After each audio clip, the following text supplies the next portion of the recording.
Gente,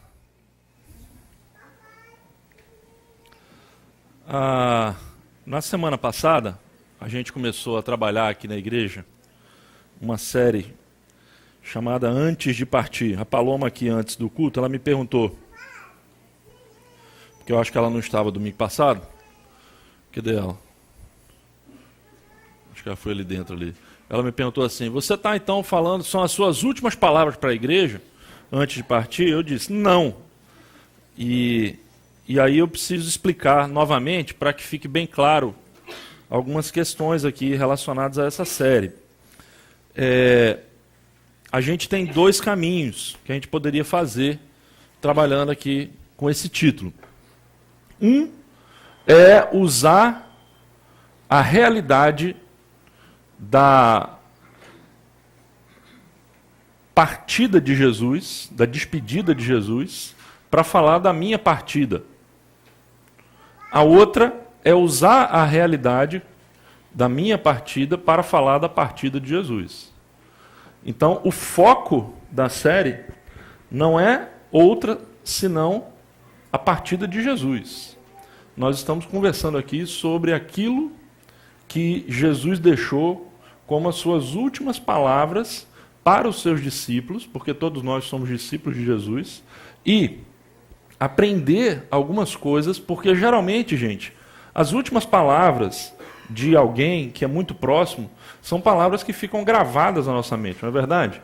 Não sei se você já teve a experiência de repente, acompanhar um ente querido nos seus últimos momentos, e aquelas últimas palavras que ele deixa, ou que a pessoa deixou para você, são palavras que ficam marcadas, não é verdade?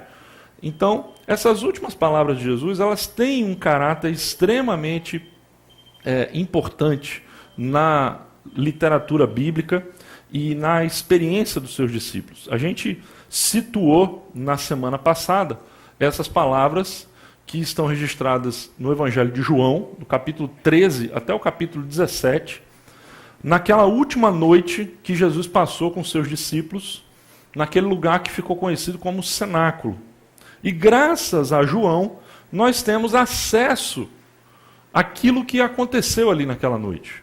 Graças a João, nós temos acesso ao que Jesus disse para os seus discípulos, e nós podemos como que participar com eles daquela última noite, e é o que a gente começou a fazer na semana passada, falando sobre o exemplo que Jesus deixou. Esse exemplo que Jesus deixou é o exemplo do lava-pés. Então a gente conversou muito sobre a questão do serviço, a questão de como aquele gesto de Jesus, de lavar os pés dos seus discípulos, é não apenas um gesto de amor, mas é um exemplo que fica para você e para mim em relação a uma postura que nós devemos ter uns para com os outros de servir. E a gente tentou contextualizar isso na nossa cultura de consumo, onde a gente é levado muitas vezes à posição de espectador, de cliente, de consumidor, esperando que as coisas e os serviços venham até nós. E a gente viu que, como cristão, a gente tem que assumir não uma postura de um espectador, mas a postura de um servo. Então a gente conversou muito sobre isso na semana passada, e hoje a gente vai continuar na sequência do texto de João, capítulo 13.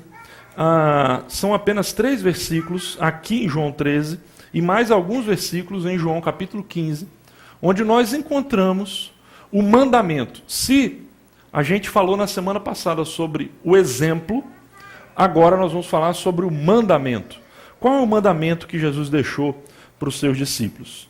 Então, vamos ler aqui João capítulo 13, do versículo 33 ao versículo 35. Veja só que palavras extremamente preciosas que nós temos aqui. Meus filhinhos, vou estar com vocês apenas mais um pouco.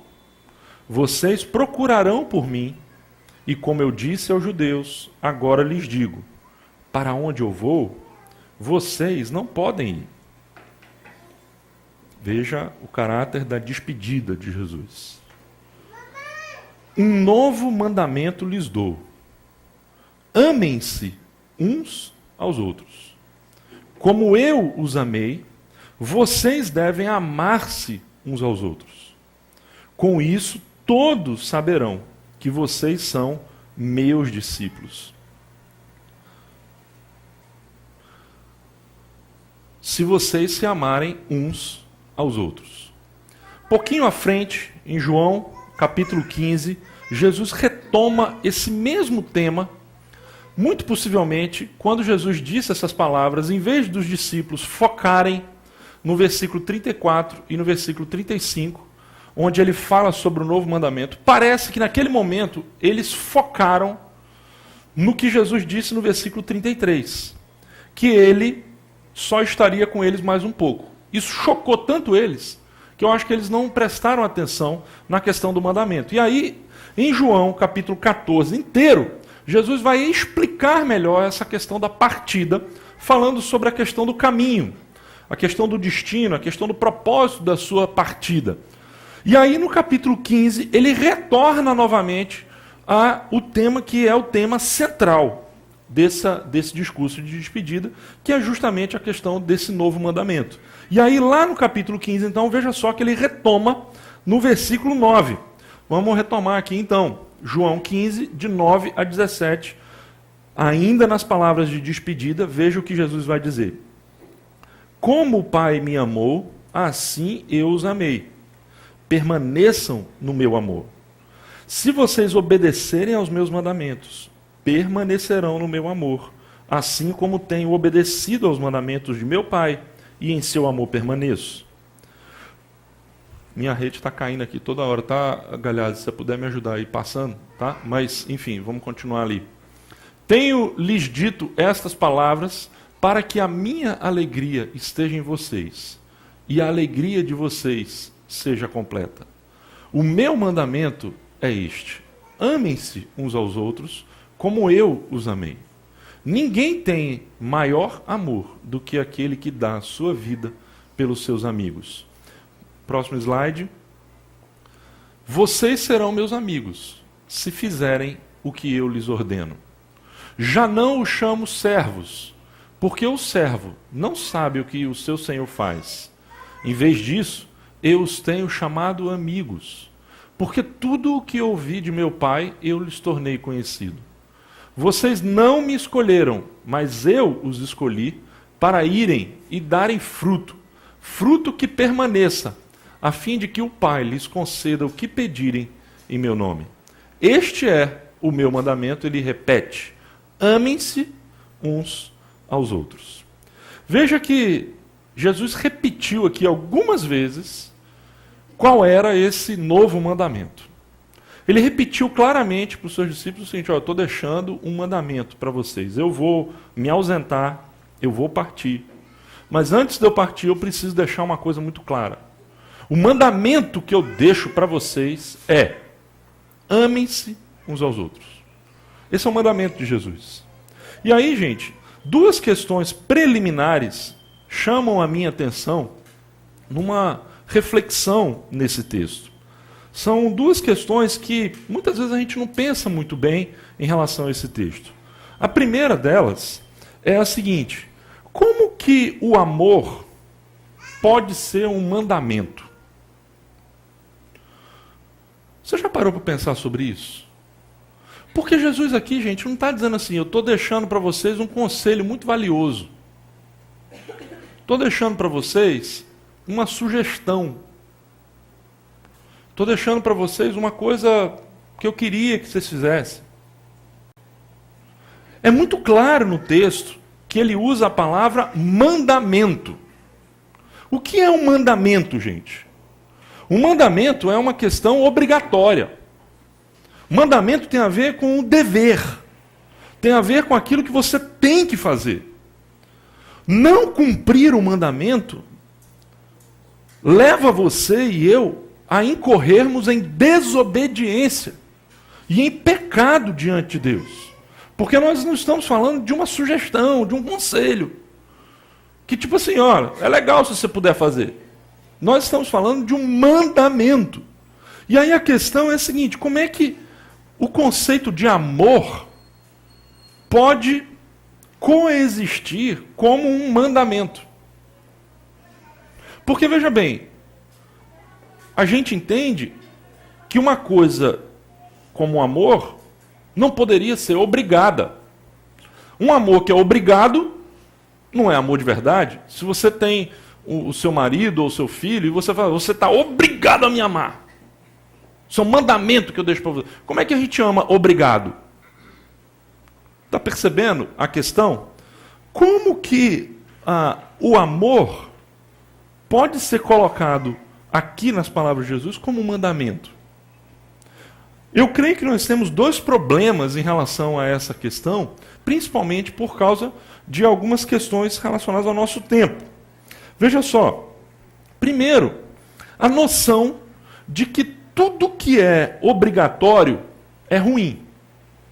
A gente tem hoje uma noção, talvez porque a gente vive numa cultura anti-autoridade, de que tudo aquilo que é lei, tudo aquilo que é obrigado, é necessariamente uma coisa ruim de se fazer.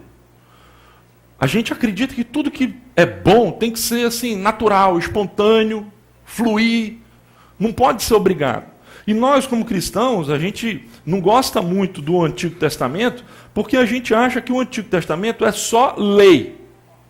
E o Novo Testamento é só o amor. Como se o amor não estivesse atrelado à lei.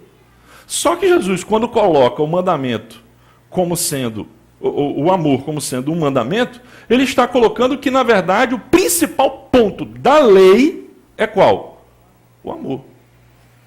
O primeiro mandamento, todo judeu sabia isso, amar o Senhor seu Deus acima de todas as coisas. O segundo, amar o próximo.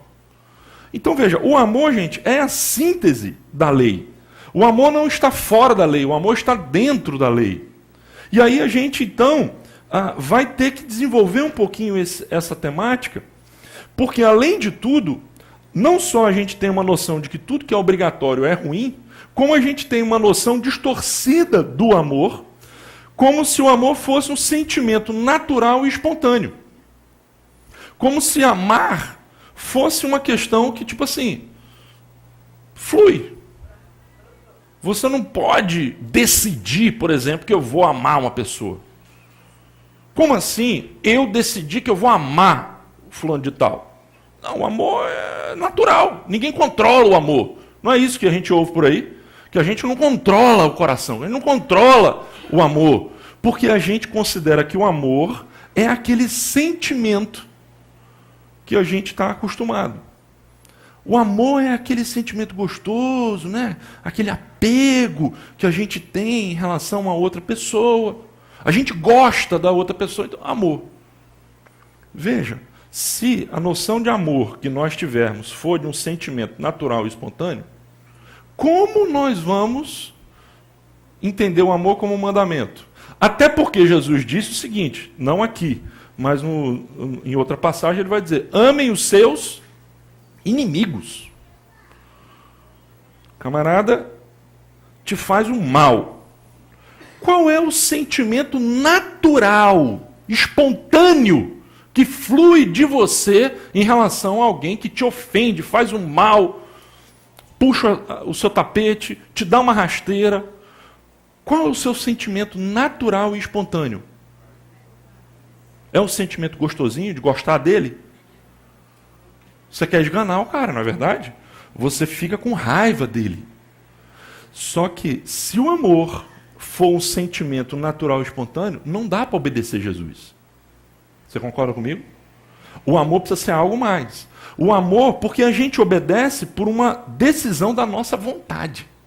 Obediência é fruto da vontade, do exercício da vontade. Ora, como então a gente entendeu o amor como um mandamento? Veja que a gente tem algumas coisas para trabalhar em cima desse conceito aqui hoje, do que Jesus está dizendo.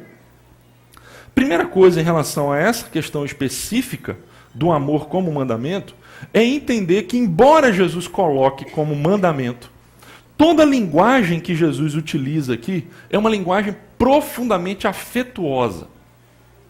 Ele começa, por exemplo, no capítulo 13, chamando os seus discípulos de filhinhos. Você percebeu isso na linguagem? Ele diz assim, meus filhinhos. Meus filhinhos. Ora, ele está usando, gente, uma linguagem que não é uma linguagem do patrão com o empregado.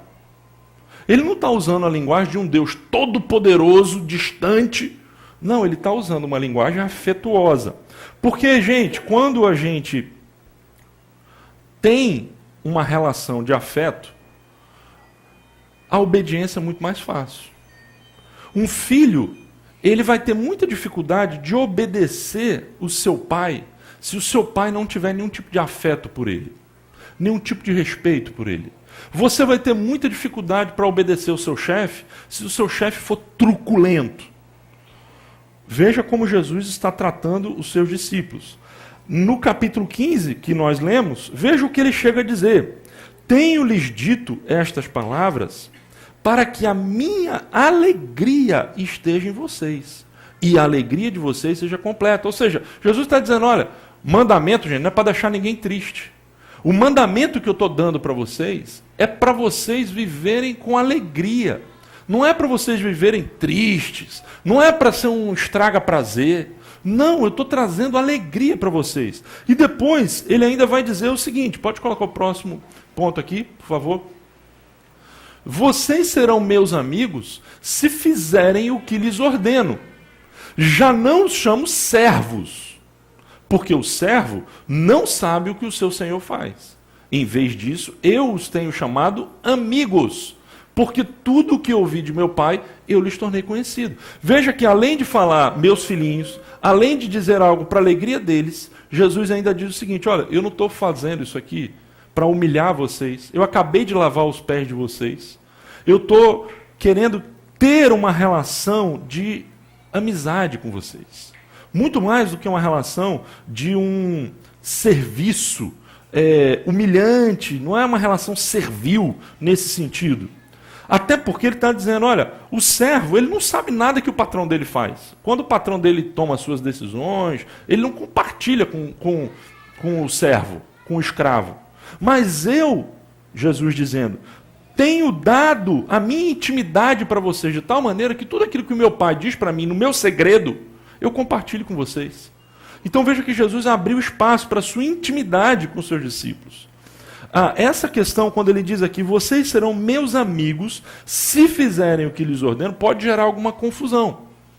Porque será então que Jesus está dizendo o seguinte, olha, se vocês me obedecerem tudo certinho, vocês vão ser meus amigos? Será que Jesus é como aquele professor que chega no primeiro dia de aula para os alunos e ele vai apresentar e falar, olha só, quero dizer para vocês que eu posso ser o seu melhor amigo, mas eu também posso ser o seu pior inimigo. Se vocês obedecerem, se vocês cumprirem, fizerem as tarefas, eu vou ser seu melhor amigo. Se vocês não fizerem, eu vou ser seu pior pesadelo. Certo? Não sei se você já ouviu isso de algum professor. Mas será que é isso que Jesus está dizendo? Ó, façam isso para vocês serem meus amigos. Não, gente. Isso é um entendimento que muitas vezes, talvez pela tradução que você tem em mão, seja uma tradução não tão fiel ao que nós temos aqui. Vejam o que o Carson, que é um grande estudioso do Novo Testamento, disse sobre esse pedacinho. Ele disse assim, essa obediência não é o que os torna amigos, e sim o que caracteriza eles como seus amigos. Vamos tentar entender isso. Eles não seriam amigos se obedecessem, mas eles obedeceriam se eles fossem amigos. É isso que Jesus está querendo dizer. Está dizendo, Senhor, vocês são meus amigos, então vocês vão obedecer. É natural. Agora, se vocês não forem meus amigos, vocês não vão me obedecer. Então, o conceito aqui, gente, é importante a gente entender para não achar que a amizade deles dependia da obediência. É o contrário. É a obediência deles que dependia da amizade. Os amigos caminham junto. Se você não é amigo, você não caminha junto. Jesus está querendo dizer isso. Então, essa primeira questão, como o amor pode ser um mandamento? Claro que pode. Quando existe amizade, afeto, intimidade, confiança. Quando os discípulos se tornam mais do que servos, os discípulos se tornam amigos, então há obediência.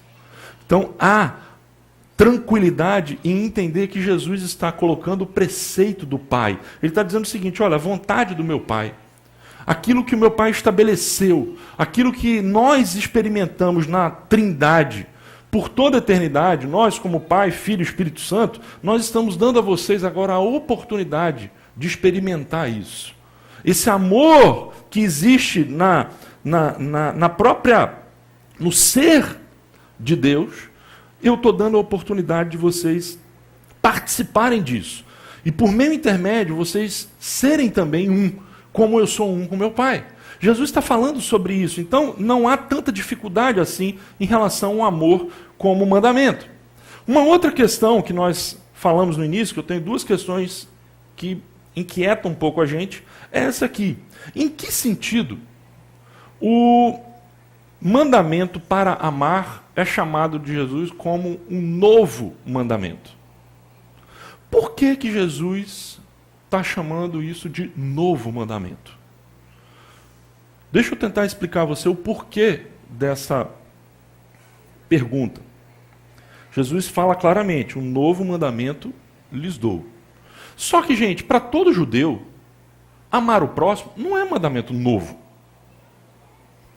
Se você abrir a sua Bíblia e você for ler lá no livro de Levítico, capítulo 19, versículo 18, a gente vai encontrar aqui o seguinte: não procurem vingança, nem guardem rancor contra alguém do seu povo, mas ame cada um o seu próximo como a si mesmo. Está lá. Você está percebendo que amar o próximo é alguma coisa que na lei de Moisés já estava muito bem estabelecida. Todos os judeus, de uma forma geral, entendiam na época de Jesus que era seu dever amar a Deus e amar o próximo. Jesus, porém, está dizendo, um novo mandamento eu dou. Veja que o próprio João, esse João que escreveu o Evangelho, na sua primeira carta, veja o que ele vai dizer. Amados, não lhes escrevo um mandamento novo. E ele está falando de amar uns aos outros. Eu não lhes escrevo um mandamento novo, mas um mandamento antigo que vocês têm desde o princípio, a mensagem que ouviram. Possivelmente, ele talvez esteja se referindo aqui a essa compreensão que Jesus está dando. Então, eu estou falando, olha, na época que João está escrevendo para as igrejas, de fato já não era novo, porque Jesus já tinha dito que era novo na época de Jesus. Tudo bem, mas veja que ele não coloca como um mandamento novo. E aí, por que então que Jesus coloca esse mandamento como novo? Isso é muito importante, gente, para nós, inclusive, entendermos o que é que Jesus espera com esse mandamento. Deixa eu tentar dizer para vocês duas coisinhas aqui.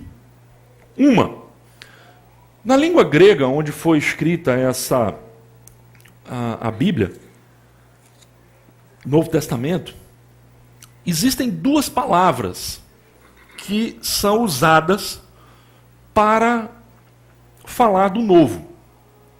Existe a palavrinha neos, tá, que é uma palavrinha bem conhecida, a raiz grega neos, que quer dizer novo, e existe a outra palavrinha, que é a palavrinha kainos. Em português, quando você fala de novo, você só usa uma palavra, é novo. Mas, em grego, você tem essa variante. Você pode usar neos ou você pode usar kainos. E qual é a diferença das duas? É que enquanto o neos tem uma perspectiva, aí eu vou pedir o Galhaço para me ajudar, chegou aqui, uma perspectiva temporal, o kainos tem uma perspectiva de qualidade, qualitativa. Deixa eu tentar explicar isso bem claro para vocês. Eu comprei um carro novo.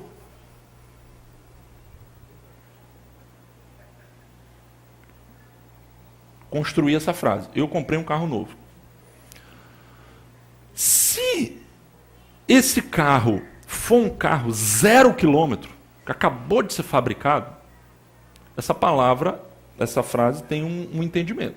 Se eu comprei um carro usado, um Fusquinha 76, essa palavra tem outro significado. No entanto, eu posso usar a mesma frase para descrever as duas situações, não posso?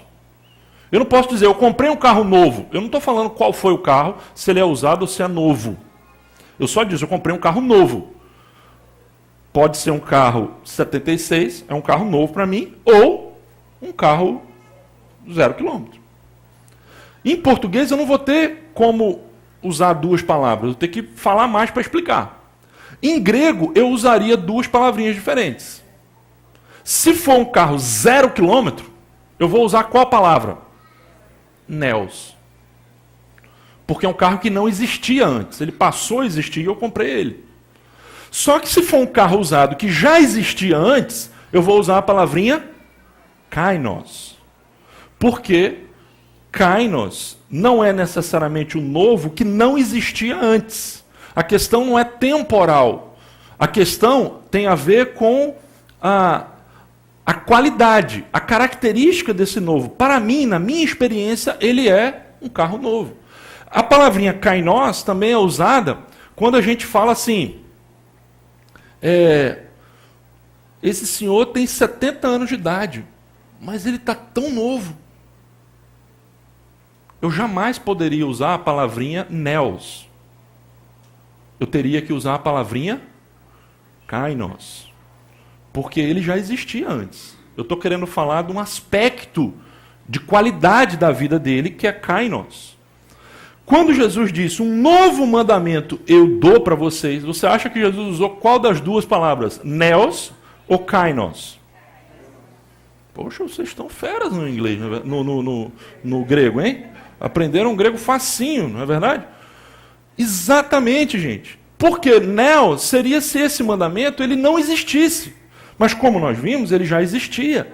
O que Jesus está dizendo aqui como novo mandamento é uma perspectiva qualitativa. Ele está querendo mostrar alguma coisa, dar uma nova dimensão a esse mandamento que era ainda desconhecida. Então vamos entender aonde está o ponto.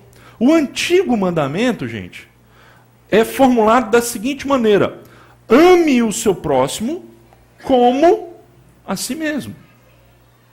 O novo mandamento, quando Jesus diz aos seus discípulos, e repete isso, é: amem uns aos outros como eu os amei. Tem alguma diferença ou não? Uma coisa é, ame o seu próximo como a si mesmo. Ou seja, o meu instinto de autopreservação será usado. Da mesma maneira que eu quero o bem naturalmente, e veja, esse amor ao próximo é um amor natural. Porque, gente, naturalmente, nós temos um instinto de autopreservação. A gente quer o nosso bem naturalmente. Você não precisa fazer esforço para querer o bem a si próprio. O nosso desafio é desensimesmar. Correto? O nosso desafio é justamente ultrapassar esse instinto natural que a gente tem de querer o bem só nosso. Isso é o que a gente precisa lutar. Porque, naturalmente, o que a gente tem é esse instinto de querer o bem a nós mesmos. Só que Jesus estabelece aqui o seguinte: amem uns aos outros como eu os amei. Isso é muito diferente. Porque o padrão sai do natural para o sobrenatural. O padrão sai de você e vai para quem? Cristo. E aí a coisa se torna muito mais profunda. Veja, a gente pode dizer, o mandamento é novo porque Jesus lhe deu um novo sentido e uma nova profundidade. É por isso que esse mandamento é novo. Ele já existia, mas Jesus traz a ele uma dimensão com a própria vida e o próprio exemplo de Jesus, novo para os discípulos e novo para todo mundo. Uma dimensão que ainda não existia, que é justamente a dimensão do como eu os amei. E o que é que ele quer dizer com esse como eu os amei? Antes da gente pensar em como ele amou os discípulos, duas coisinhas rápidas que a gente não pode perder de vista. Uma delas é que, nesse como eu os amei, talvez esteja implícita que o amor ao outro como é uma resposta ao amor de Cristo. Então ele está dizendo o seguinte, olha, do mesmo jeito que eu amei vocês e porque eu amei vocês, como resposta a esse amor que vocês receberam, vocês então vão fazer o quê? Amar o próximo. Quando eu amo o próximo, não é essencialmente, do ponto de vista cristão, uma questão entre eu e o meu próximo. É uma questão entre eu e Deus. Tem um texto bacana da Madre Teresa, não me lembro exatamente os termos, mas ela vai falando assim, olha, o que você construir durante anos pode ser destruído em algumas horas. Você vai amar as pessoas não vão te amar de volta. Você vai se doar e as pessoas não vão dar a mínima. E ela vai falando um monte de coisa. Você vai fazer isso e as pessoas não vão reconhecer. Você vai fazer isso, as pessoas... E ela vai falando um monte de coisa. E lá no final ela diz o seguinte, a despeito de tudo isso, continue amando, continue servindo, continue... E aí você fala, mas como? E ela explica, porque no final das contas, essa frase eu me lembro bem do texto da Madre Teresa, no final das contas, nunca foi entre você e eles. Sempre foi entre você e Deus. A gente ama o outro como uma resposta, gente. Veja o que o próprio João diz na primeira carta, no capítulo 4. Nisto consiste o amor. Ele está explicando. Não em que nós tenhamos amado a Deus, mas em que Ele nos amou. Amados, visto que Deus assim nos amou, nós também devemos amar uns aos outros. Está muito claro aqui, gente, que é uma questão de resposta. O amor de uns para com os outros, no padrão do como eu os amei, é um amor que é uma resposta. Ele não parte de você. Ele ressoa em você. Já viu como é que é na tabela do basquete? Não sei se você já jogou basquete ou já viu um jogo de basquete. Você pode arremessar e a bola cai direto. É o famoso chua, né? O pessoal fala.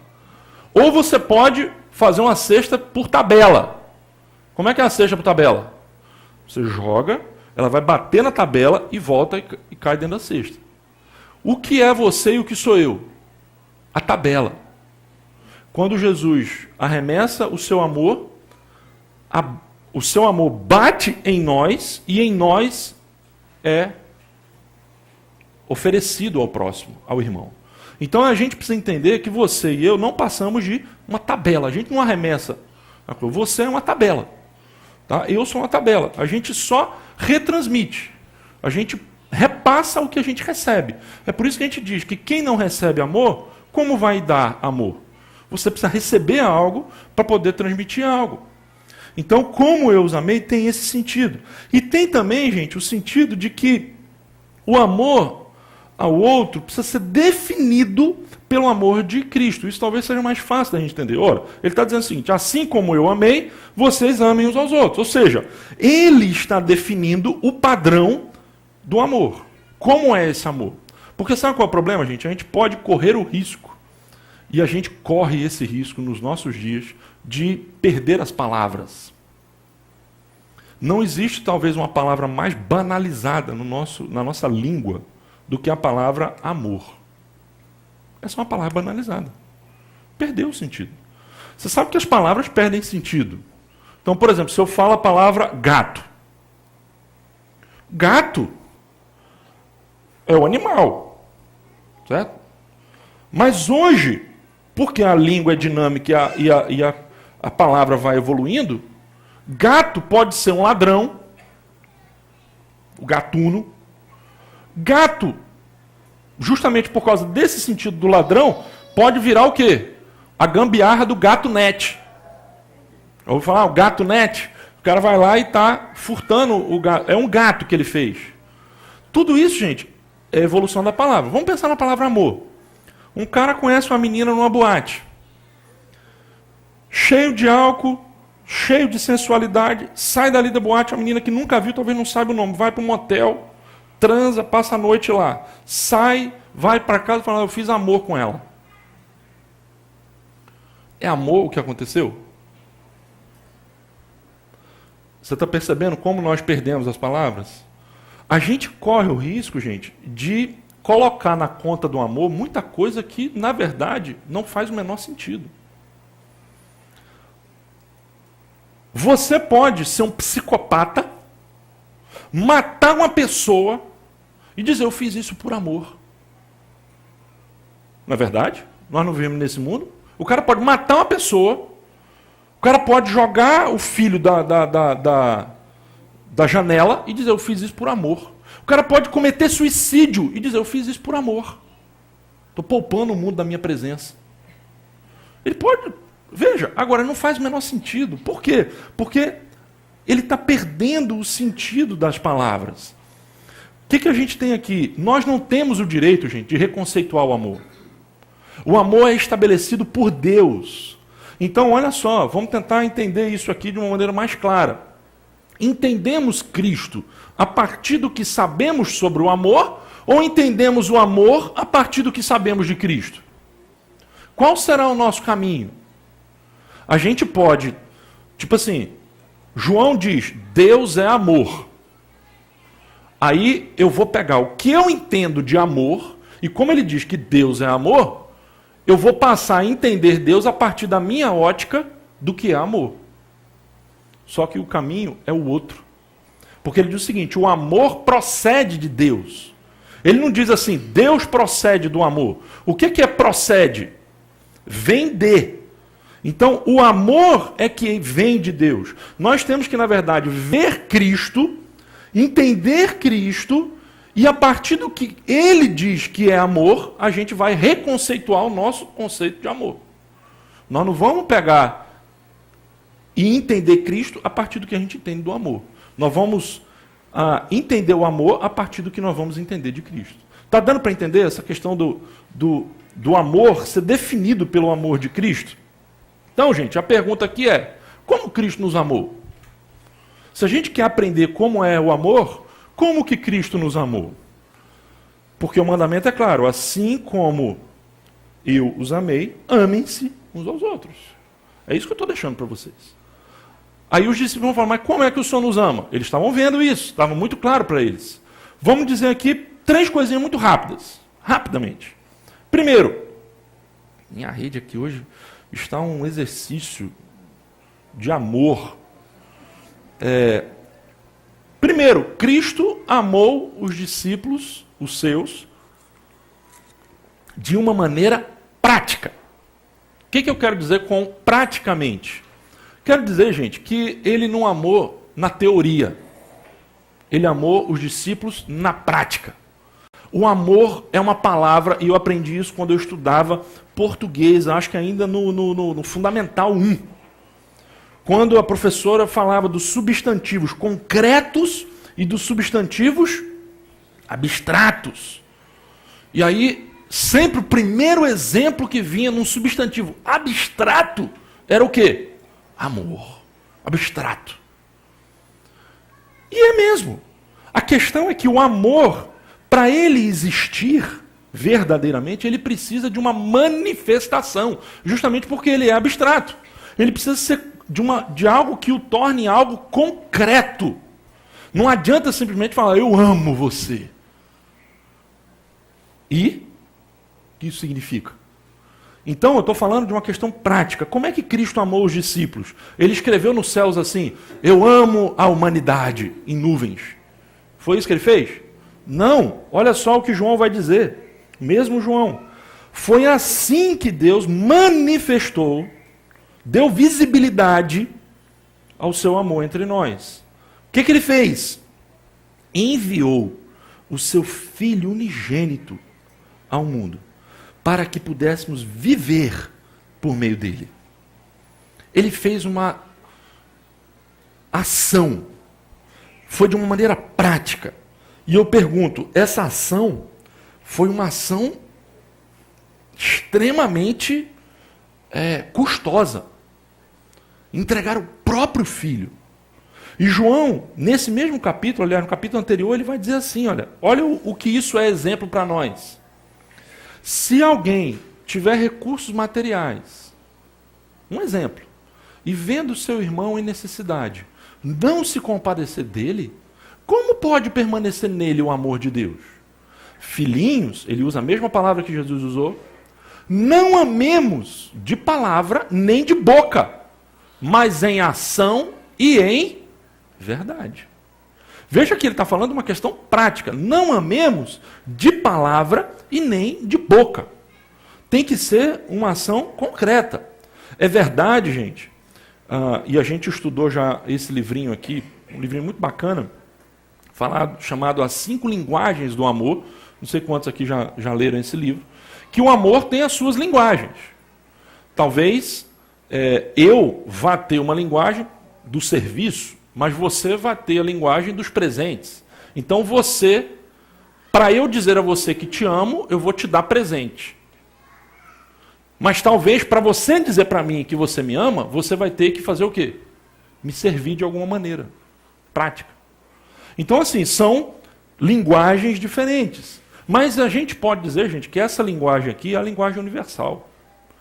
A linguagem universal, gente, é atender a necessidade do outro. Como que a gente, na prática, dá visibilidade ao amor? O seu irmão, de alguma maneira, lhe fez um mal. Como que você vai dar visibilidade ao amor? Perdoando. O seu irmão está precisando de uma ajuda. O que você vai fazer? Como você vai dar visibilidade ao amor? Ajudando. Então você está percebendo aqui que a gente poderia ter inúmeros exemplos, mas o que eu estou querendo dizer é que, como Cristo nos amou? Em primeiro lugar, de uma maneira prática. Não foi nem de palavra, nem de boca. Precisou ter uma ação concreta. Então o amor, gente, não é só um sentimento, não é o que você sente. Amor é uma atitude, é aquilo que a gente faz, são as decisões que nós tomamos. É isso que tem a ver com amor. Dizer que ama, viver naquele amor, na verdade, essa questão do amor como sentimento, como uma coisa grandiosa no campo das ideias, vem não da tradição hebraica, mas vem da tradição grega. Já ouviu falar do amor platônico?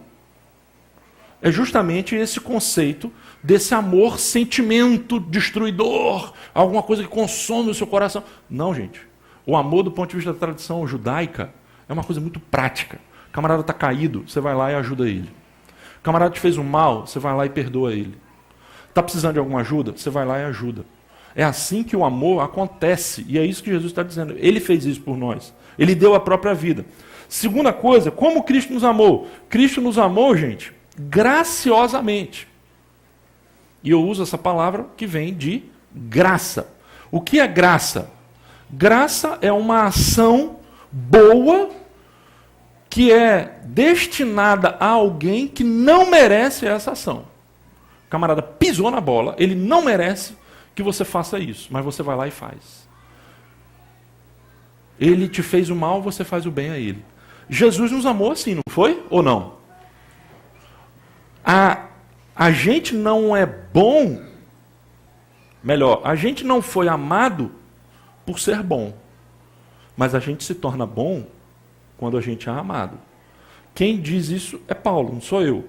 Veja o que Paulo vai dizer aqui, 2 versículos, por favor, bota para mim ali, galera, rapidinho. Deus mostra, dá visibilidade ao seu amor por nós da seguinte maneira: Cristo morreu em nosso favor, e ele poderia botar um ponto aqui, não poderia? Diminuiria em alguma coisa o que Jesus fez por nós? Não. Mas ele continua a frase: Cristo morreu em nosso favor quando ainda éramos pecadores. Você concorda que essa afirmação final dá uma grandiosidade ainda maior ao que Jesus fez? Porque uma coisa é você fazer o bem para quem mereceu o bem. Outra coisa é você fazer o bem para quem não mereceu o bem. E Jesus fez isso conosco. Paulo também vai dizer isso no outro texto, pode colocar ali, Efésios capítulo 2, versículo 3 a 5. Olha o que ele diz: éramos, todos nós, por natureza, merecedores da ira. Da ira de quem? De Deus. Todavia, Deus, que é rico em misericórdia, pelo seu grande, olha o amor aí, amor com que nos amou, deu-nos vida com Cristo, quando ainda estávamos mortos em transgressões. Pela graça, vocês são salvos. Veja que Cristo nos ama de maneira graciosa. E quando ele diz, do mesmo jeito que vocês receberam amor, vocês vão dar amor, a gente precisa entender que amar uns aos outros, gente, não é algo que a gente faz quando o outro faz por onde. A gente ama o outro, mesmo quando o outro pisa na bola. Leia um livrinho fabuloso do Bonhoeffer, aquele teólogo alemão que foi martirizado pelo regime nazista 6 dias antes de terminar a Segunda Guerra. Ele escreveu um livrinho fino chamado Vida em Comunhão. E ele diz nesse livro o seguinte, olha, um amor que não resiste a uma turbulência, a um desentendimento, ele não pode ser o amor de Deus. Porque o amor de Deus, gente, ele precisa ser forte para resistir. Paulo vai usar 2 imagens para falar do amor fraternal. Ele fala, estando nós arraigados e alicerçados em amor. Paulo usa isso aqui em Efésios, capítulo 4. E aí, arraigados vem de quê? De uma raiz. Você já tentou arrancar uma árvore? Não estou falando uma muda, não. Você já tentou arrancar no braço um coqueiro, uma palmeira? Não consegue. Por quê? Porque está a coisa como? Arraigada. Alicerçado, vem de quê? De alicerce, da construção civil. O amor arraigado e alicerçado, gente, é o amor a toda prova. É o amor gracioso. É o amor que resiste diante dos mal-entendidos. Só que o que a gente vê muitas vezes é que o nosso amor hoje, gente, muitas vezes não é nem arraigado nem alicerçado. O nosso amor, sabe o que é? Casca de ovo. Como é que é um amor casca de ovo? É um amor cristaleira. Sabe aquele copinho de vinho que você pega, que chega a dar medo de pegar? Lavar, então, esquece. Não lava nunca. Joga na água, às vezes, com a água caindo, ele quebra. De tão fino. Veja só. Muitas vezes, o nosso amor é assim, gente. Eu ouvi dizer que o fulano falou com o cicrano, que o cicrano tinha falado com ele, que papai... Bloqueei. Excluí. Deletei.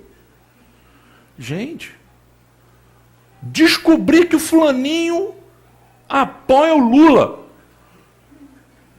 Como eu posso ser amigo de uma camarada que apoia o Lula? Descobri que o fulaninho votou no Aécio. Como é que eu posso? E aí a gente começa a colocar, gente, um monte de coisas para criar barreira, separar. E Jesus está dizendo, olha, vocês 12 meus discípulos, vocês são muito diferentes entre vocês. Mas vocês aprenderam que é possível conviver em unidade no meio da diversidade. Entre vocês tem de direita, tem de esquerda, tem zelote, tem fariseu, tem tudo. Que tem cara que era cobrador de imposto. Mas em mim, vocês podem agir com graça, um com o outro. Se não tiver graça, gente, o amor, ele se esvai, ele não dura. Porque a graça é o que resiste. A graça é a raiz, a graça é o alicerce. É entender que, e veja, geralmente a gente é as pessoas mais exigentes em relação às outras pessoas, são as mais sensíveis também. Geralmente quem é mais exigente com o outro, é o mais sensível com o outro. Você exige o que você jamais tem capacidade de oferecer. A gente muitas vezes faz isso. Jesus está dizendo, graça. Gente, casamento não sobrevive sem graça, família não sobrevive sem graça, igreja não sobrevive sem graça. Não tem como. A gente precisa de um amor gracioso de Jesus. E em terceiro lugar, veja, já falei 2 coisas rapidinho para terminar agora a terceira. A primeira qual é? Jesus nos amou como? De maneira prática. Segundo, graciosa. E terceiro, gente, Jesus nos amou sacrificialmente. Isso é muito claro quando ele diz aí no capítulo 15, versículo 13, ninguém tem maior amor do que aquele que dá a sua vida pelos seus amigos. Jesus dá a sua vida pelos seus amigos. Existe amor maior do que esse? Alguém que vendo o sujeito numa situação de morte, ele fala, não, peraí, eu vou assumir o seu lugar. É sacrificial, por quê? Porque você prefere fazer o mal, sofrer o dano, do que ver o seu irmão sofrer esse dano. Então, o amor de Jesus por nós é assim, é sacrificial, e Ele espera que nós façamos isso. Ele espera que a gente tenha esse tipo de amor para com os nossos irmãos, que a gente seja capaz de fazer sacrifícios pelos nossos irmãos. Não é aquele amor, tipo assim, se der. Pode me dar uma força aí? Não, beleza, se eu estiver livre lá, eu te dou um help. Se eu puder, Você já percebeu como a gente é fraco, gente? A gente vive numa época hedonista que as pessoas já não fazem mais sacrifícios. Elas não conseguem mais... eu gosto de falar, é o amor CNTP. Sabe como é que é CNTP? Em condições normais de temperatura e pressão. O princípio da química. Em condições normais de temperatura e pressão, eu amo. Mas se sair dali, tiver que fazer algum sacrifício, o negócio apertar para o meu lado, aí não vai dar não. Meu. A gente precisa, ter um tipo de relacionamento que seja capaz desse tipo de coisa. Assim como Jesus. Então, 3 coisas que Jesus fala aqui. Primeiro, como que Jesus nos amou? De maneira prática, de maneira graciosa e de maneira sacrificial. Assim como Ele nos amou, nós devemos amar uns aos outros. Alguém consegue fazer isso? Será que alguém vai conseguir cumprir esse mandamento? Nós não podemos, gente. E nem devemos. Por quê? Porque é Ele que faz isso em nós. No texto de João, capítulo 15, que nós vamos abordar daqui a 2 domingos, ele fala da videira. E ele diz que a gente só vai poder amar dessa maneira se a gente permanecer nele. O galho, ele frutifica de maneira natural se ele está ligado à árvore. Se ele não estiver ligado, ele morre. E sabe qual é o resultado disso, gente? Aqui, fechando, é o versículo 35. Com isso, quando os discípulos ligados a Cristo, permanecendo no amor de Cristo, eles acabam amando uns aos outros, todos saberão que vocês são meus discípulos. O que ele está falando aqui, gente? Esse é o fechamento. Isso aqui, gente, é algo que nós não podemos esquecer. Ele está falando, pode colocar aqui, que a marca do cristão, a marca do verdadeiro cristão é qual? O amor fraternal de uns com os outros. Ele não está dizendo assim, olha, eu estou partindo, vocês vão ficar aí agora, e o mundo vai reconhecer que vocês são meus discípulos se vocês conseguirem expulsar demônios. Ele diz isso? Se vocês conseguirem ser fidelidade doutrinária profunda. Não. Se vocês falarem línguas, essa vai ser a marca, falar em línguas, agora sim. Falou em língua, é meu discípulo. Não. E poderia falar um monte de coisas.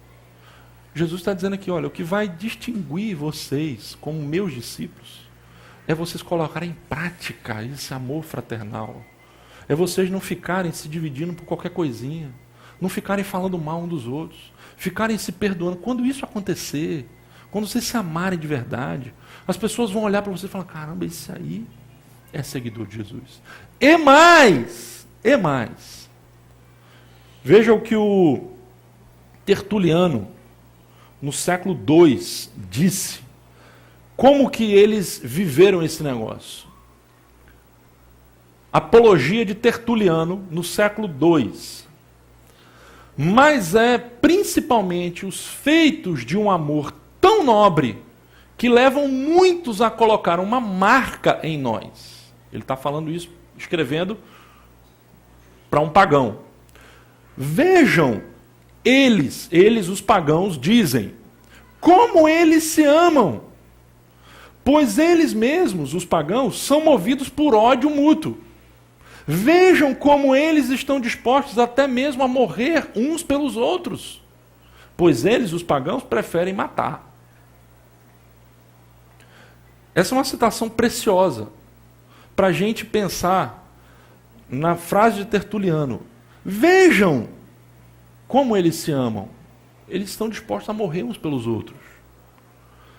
Quando os pagãos olhavam para os cristãos, eles diziam assim, veja, lá está um grupo que se ama. Você pode falar qualquer coisa deles, que eles são doidos, que eles são fanáticos, mas uma coisa não dá para falar deles, que eles se amam. Eles cuidam uns dos outros.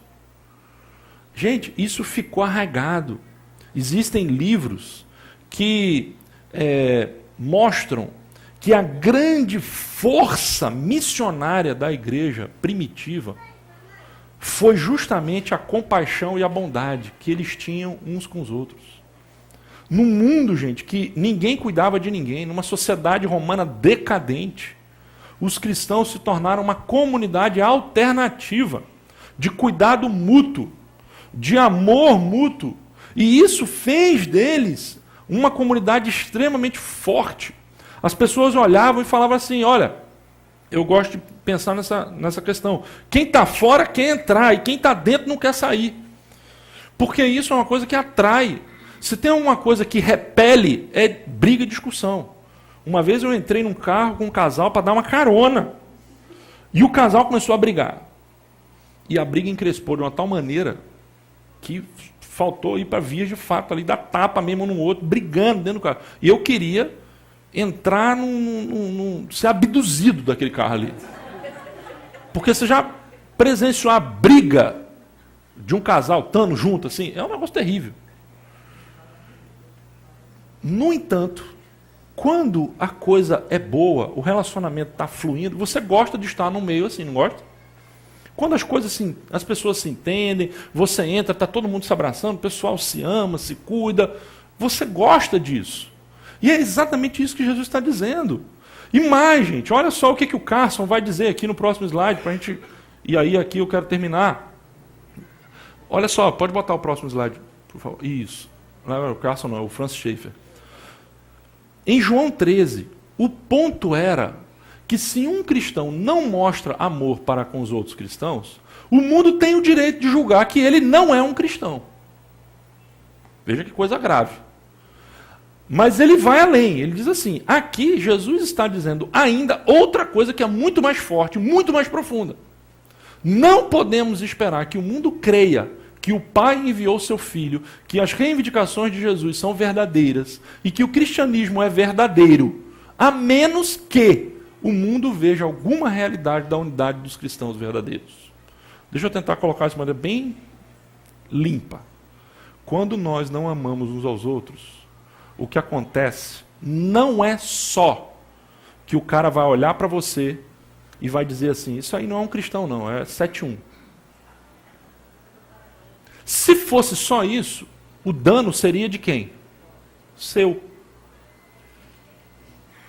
Só que a coisa é mais séria. Quando nós não amamos uns aos outros, nós podemos estar sendo pedra de tropeço na vida de alguém.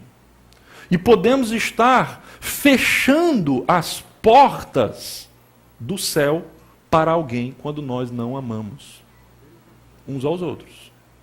As pessoas podem deixar de crer, porque elas vão olhar para você, olha, se isso aí é o Deus que ele diz que crê, eu não quero esse Deus para mim não. Está dando para entender? O que João está dizendo aqui, e tem um outro versículo que ele vai falar exatamente isso, que o amor não é só a maneira da gente ser reconhecido como cristão, mas é a maneira para que eles creiam. Então, muitas vezes, não amar é um impedimento para que o outro creia. Gente, a igreja primitiva e João ficou com isso na cabeça. Eles ficaram com isso na cabeça. Para você ter uma ideia, eu coloco então uma última citação que para mim é uma das mais preciosas que existem, da literatura antiga. No século 3 ou 4, se não me engano, século 4, São Jerônimo, escreveu o seguinte, olha só.